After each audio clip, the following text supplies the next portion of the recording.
Good day mga ka-sisters. At dumating po si Ambit, may dalang isda, tulingan malaki.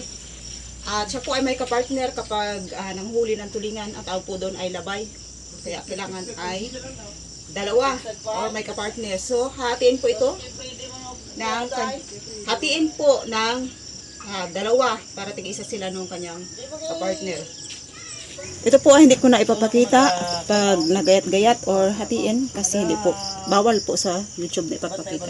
Ito na po yung aming kaparte, malinis na, gayat na at ready to cook na po ito. Dahil po tinula yung lulutuin ko, syempre napakulo kong sariwang tulingan ay talagang tinula lang yung masarap. Ayan po yung aking pang-asim, available lang dito sa aking paligid ng bahay. Yan. Yan po, kulo na yung tubig na may kasamang kamyas. Siyempre gusto po ng mga bata, basta tinula ay maasim. Yung bandang parts ng ulo o yung gagawin kong tinula. Tsaka buntot. Hindi masyado yung mga bata sa tinula, kaya kontrolado lang. Kunti lang yung gagawin kong tinula. Ayan. Ang daming sabaw, parang lubog yata yung barko ah. Malingas na din po yung para sa aking pang-ihaw. Ako ay mag-iihaw at syempre pinarito. Gusto rin ng mga bata. Ito po yung natira. Magpiprito ako at hati-hatiin ko lang. Prito at syempre inihaw. Lalagyan ko na yung asin para malasa na agad. Ito po, maglalagay na ako ng asin. Sa ganito po ay yung iba gumagamit ng monosodium or bitchin. Dito po ay maglalagay ako ng konting sugar. At syempre, yung pong available na gulay dito sa aming paligid na napakarami, talbos ng kamote or kamote tops. Sa English, ano sa English ba yun? Yung matatanda ay gusto may sabaw, yung mga bata naman gusto prito at inihaw. Maglalagay rin ako ng sibuyas, dahon ng sibuyas para mabango yung aming tinulang. Kunting kulo lang at okay na yung tinula. Ihawan, malingas na yung apoy. Yun, mag-iihaw po ako dahil sariwa at masarap ang inihaw kapag sariwa.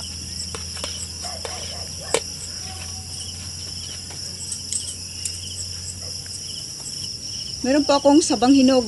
Ito po ay gagawin ko pong panghimagas para tambal sa aming sariwang ulam, sariwang tulingan.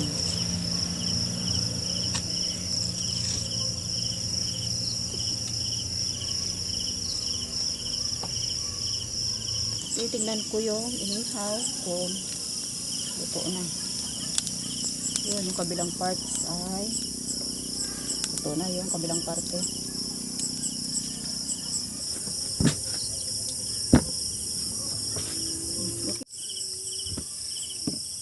Ito po ay ika-caramelize ko sa asukal. Parang banana cue sa tubig at asukal.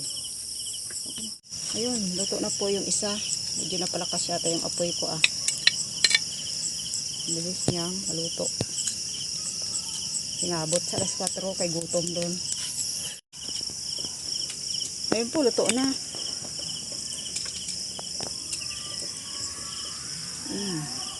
Tanggal na nga siya. Ayun po. Ang gagawin kong panghimagas.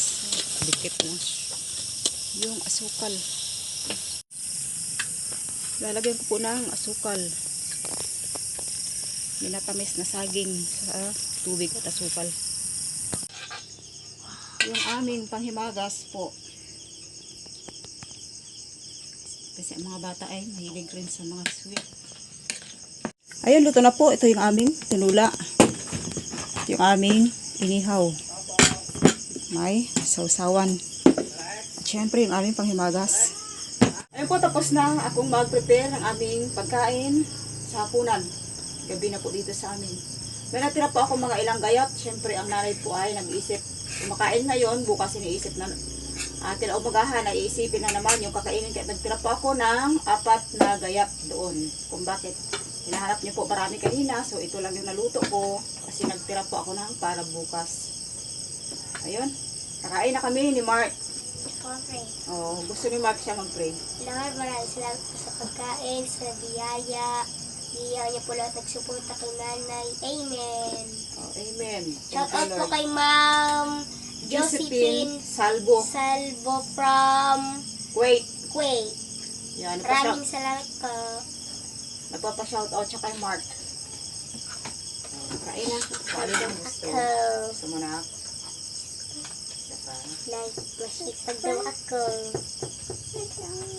over ang busog mo ha. Yan. Kasi gabi na, tonight.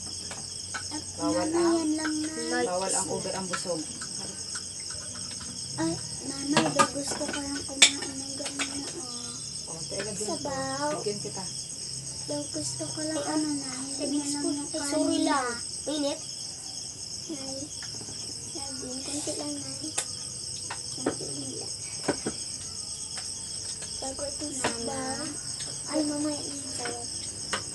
Oh. Hip hip incoming. Hindi yan. Tsara mo. Ay, Tayo. Lalagyan kita plate ng sabaw sa iyong tasa para may gut-igot mo.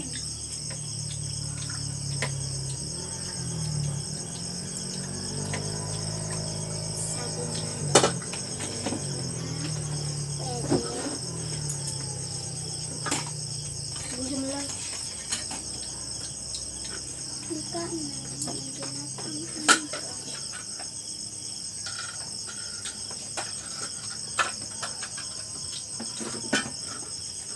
Hindi po namin nakasama. Ah, ikaw eh. Hindi po namin nakasama si Ambit, ang tatay ng mga bata. So, kasi po ay, siya po busy sa paggawa ng kanyang pain. Kasi madaling araw pa siya alis, kailangan ngayon ay ayusin niya na agad. Para pagsapit ng umaga, madilim-dilim pa ay okay na. Ganun po yung buhay ng may misda. Shout out mo lahat na nagsuporta kay nanay. At nagpadala. Kain po tayo sa mga viewers and subscribers. Humingi pa ako ng pasensya sa inyo kung yung aura o yung baga ano ba yung tawag niya? Facial, yung pagmumukha ko sa araw-araw, hindi nakangiti. Yung talaga ganito na po talaga ako. Pero deep inside, masaya po ako. Hindi lang po nakikita sa panlabas kong pagmumukha kung masaya o ano. Pero po ako ay masaya. Kasi kayo po yung pinakang inspiration ko.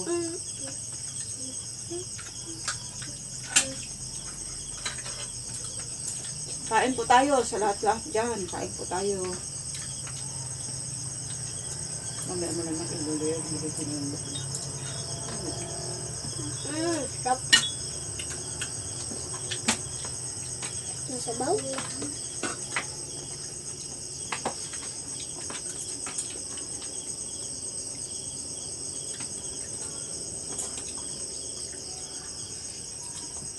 Pero ang buk pwede makidit.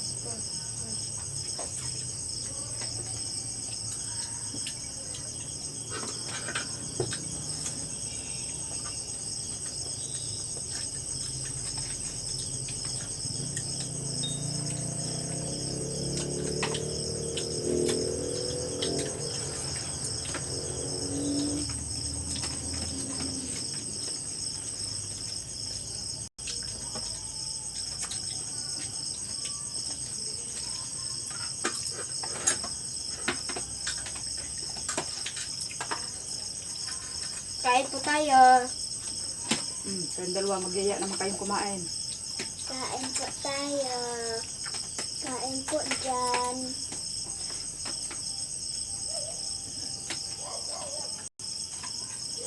Ang Pinoy ay mahilig magyayang kumain.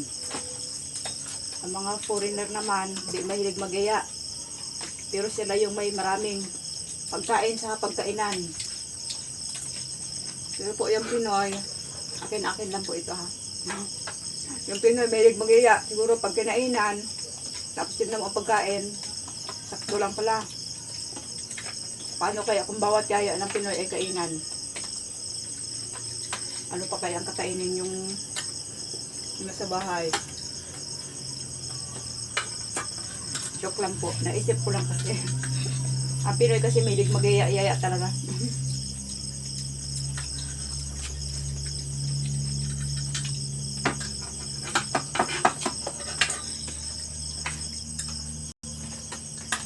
Lapit ng pasakan.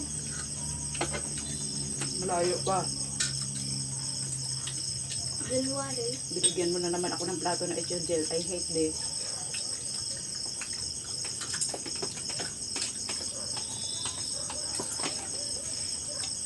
Children.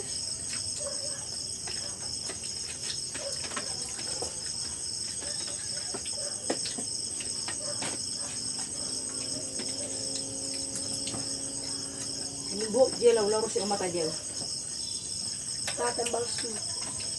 Naisip na. Magkaba. Yung pakabakbakan mo sa'yo, nabilin sa kantoy. Bilhin niya sa inyo ba? Ka pa? Narwa lang ako.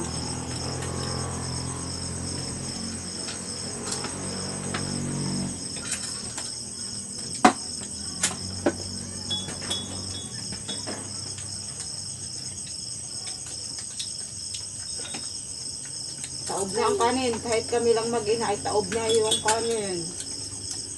Napagana ang mga bata kumain. Ito, sabaw mo.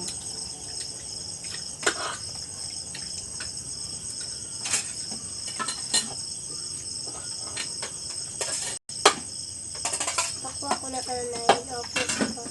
Ayun na. Lihaw. Kasi lang, kaya baka. Kaya mapapit. Ayun. Ayun.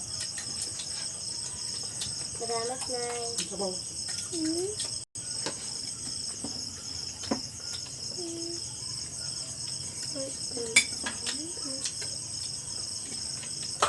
Gusto ko na akong sasawan kung gusto mo. Shout out po sa lahat ng mga viewers and subscribers namin.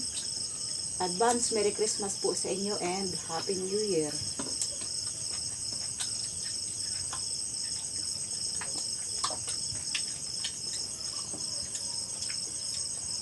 Masaya po ako ngayong taon na ito. Lucky year para sa akin. Swerteng taon kasi nakilala ko po kayo.